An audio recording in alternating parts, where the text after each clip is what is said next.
சுண்டக்காய் காரக்குழம்பு எப்படி செய்யலான்னு பார்க்கலாமா? பச்சை சுண்டக்காய் காரக்குழம்பு இதை மாதிரி கிடைக்கும் சில நேரத்தில்.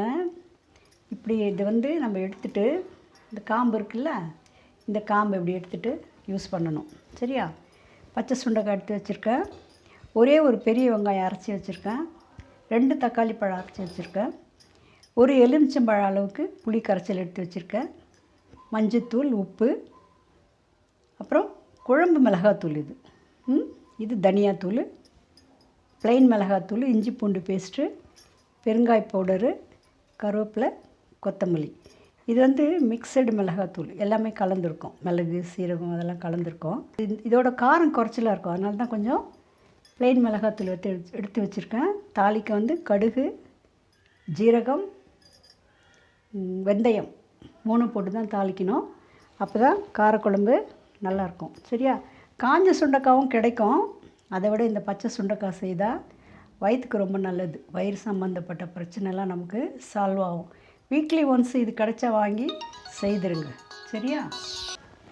குக்கரில் செய்கிறேன். ஏன்னா ஒரே ஒரு விசில் போடலாம். சுண்டைக்காயை வேகாது சில நேரத்தில். இந்த சுண்டைக்காய் நான் கடலை எண்ணெய் தான் ஊற்றிருக்கேன். உங்களுக்கு தேவைன்னா நல்லெண்ணெய் சேர்த்துக்குங்க. சரியா? வெந்தயம் போடுறேன் பாருங்கள். ஒரு அரை டீஸ்பூன் வெந்தயம் போடுறேன். 1/4 டீஸ்பூன் கடுகு போடுறேன்.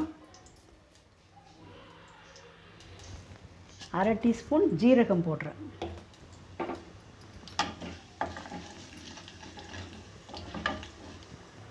நல்லா பொரியட்டும். பொரிஞ்ச உடனே ஆனியன் அரைச்சி வச்சிருந்தீங்களா, ஆனியன் அதை போடலாம்.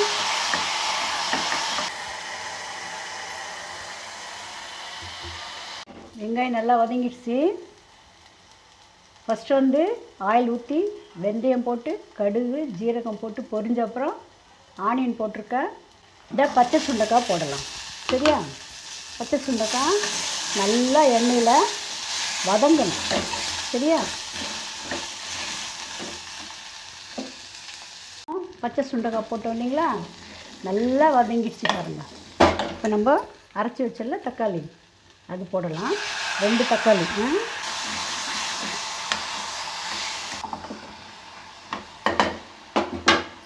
இஞ்சி பூண்டு பேஸ்ட்டு 1 டீஸ்பூன் எடுத்துக்கோங்க. சரியா?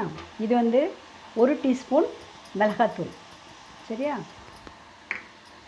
இது 2 டேபிள் ஸ்பூனு தனியாத்தூள்.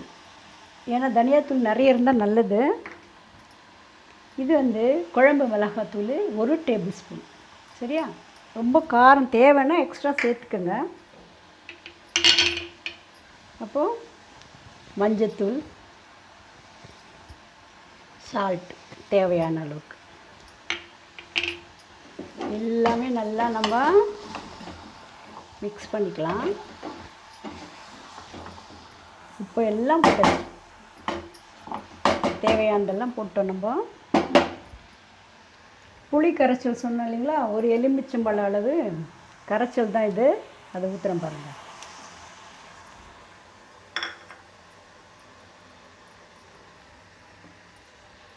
பெருங்காயத்தூள் கொஞ்சம் போடலாம்.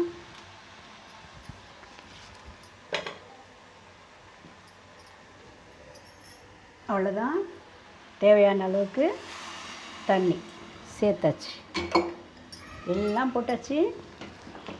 குழம்பு கூட்டியாச்சு. லாஸ்ட்டாக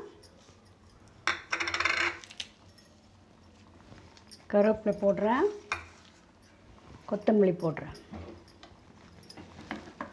தாளிக்கும் போது கொஞ்சம் கருவேப்பிலை சேர்த்துக்குங்க. இதை மாதிரி கூட்டிட்டு குழம்பு கூட்டிட்டு கொஞ்சம் கருவேப்பிலை சேர்த்துருங்க. நல்லா வாசமாக இருக்கும். நாம் ஒரே ஒரு விசில் மட்டும் போடலாம். சரியா?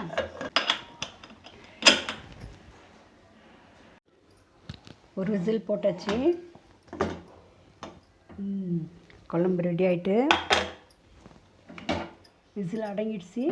குழம்பு ரெடி ஆகிடுச்சு. சூப்பரான சுண்டக்காய் குழம்பு ரெடி ஆகிடுச்சு. மேலே கொஞ்சம் ஆயில் ஊற்றலாம். அந்த சூட்டுலேயே அது செட் ஆகிடும். ரெடி ஆகிடுச்சு காரக்குழம்பு. இதே மாதிரி செய்து பாருங்கள். அப்பள பொரியல், பாலக்காய் வறுவல், கருணக்கிழங்கு வறுவல், இது மாதிரி சைட் டிஷ் வச்சு சாப்பிடலாம். ரெடி ஆகிடுச்சு பார்த்தீங்களா பச்சை சுண்டக்காய் குழம்பு. இது நல்லா வெந்துடும். ஆனால் தான் நான் ஒரு விசில் குக்கரில் போட்டேன். பார்த்தீங்களா வெந்துடுச்சு நல்லா. நம்ம பாத்திரத்தில் செய்தால் சில நேரத்தில் வேக மாட்டுது சுண்டக்காய். அதனால தான் நான் ஒரு விசில் போட்டு தாளிச்சிட்டேன் குழம்பு. இதே மாதிரி செய்து பாருங்கள். இதே மாதிரி செய்து சமைச்சி சாப்பிட்டுங்க. லைக் பண்ணுங்கள், ஷேர் பண்ணுங்கள், சப்ஸ்கிரைப் பண்ணுங்கள். சரியா? இன்னொரு ரெசிப்பியில் சந்திக்கலாமா?